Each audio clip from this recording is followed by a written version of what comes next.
வணக்கம், நமஸ்தே, ஸ்வாகதம் ஃப்ரெண்ட்ஸ். இன்றைக்கி ஒரு சூப்பரான சேப்பங்கிழங்கு கிரேவிங்க வாங்க பார்க்கலாம். ஃபஸ்ட்டு சேப்பங்கிழங்கு நல்லா வாஷ் பண்ணிவிட்டு உப்பு மஞ்சத்தூள் போட்டு ஒரு 3 விசில் வச்சு எடுத்துக்கோங்க. இப்போது நம்ம ஈஸியாக அதை பீல் பண்ணி எடுத்துடலாங்க. பீல் பண்ணிவிட்டு இந்த மாதிரி நல்லா ஸ்லைஸ் பண்ணி எடுத்துக்கோங்க. இப்போ ஸ்லைஸ் பண்ணி வச்ச பீசஸில் கொஞ்சமாக கார்ன்ஃப்ளவர் மாவு, அப்புறம் ஏதாவது ஒரு ஃபிஷ் ஃப்ரை மசாலா போட்டுட்டு ஒரு 30 மினிட்ஸ் மேரினேட் பண்ணி வச்சிடலாங்க.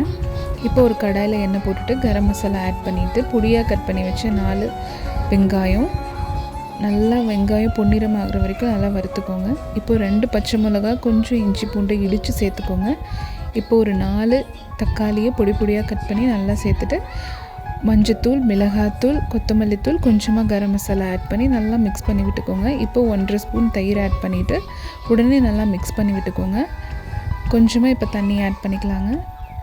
இப்போ நல்லா தக்காளி எல்லாம் வதங்கி வந்ததும் அதில் நம்ம ஒரு கைப்பிடி வேர்க்கடலையை நல்லா வறுத்துட்டு பொடி பண்ணி வச்சுக்கோங்க.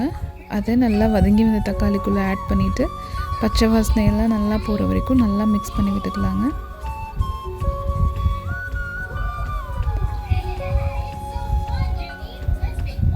இப்போது நம்ம மேரினேட் பண்ணி வச்ச சேப்பங்கிழங்கு ரெடி ஆகிருக்குங்க. 30 மினிட்ஸ் நல்லா மேரினேட் பண்ணி வச்சுக்கோங்க. மேரினேட் பண்ணி வச்ச சேப்பங்கிழங்கு எடுத்து நம்ம கொஞ்சமாக எண்ணெயில் நல்லா ஃப்ரை பண்ணி எடுத்துக்கலாங்க. இப்போ இந்த கிரேவி நல்லா ரெடி ஆகி வந்ததும் இந்த ஃப்ரை பண்ணி வச்ச சேப்பங்கிழங்கு அந்த கிரேவியில் ஆட் பண்ணிக்கலாம். பாருங்கள், சூப்பரான கிரேவி ரெடி ஆகிட்டுருக்கு. இப்போ கொஞ்சமாக கசூரி மேத்தி மேலே போட்டுட்டு ஒரு 5 மினிட்ஸ் க்ளோஸ் பண்ணி வச்சுக்கோங்க. நல்லா அந்த ஆயிலெல்லாம் செப்பரேட் ஆகி வந்துருச்சு பாருங்கள். நம்மளுக்கு சூப்பரான சேப்பங்கிழங்கு கிரேவி, அரபி சப்ஜின்னு சொல்லுவாங்க.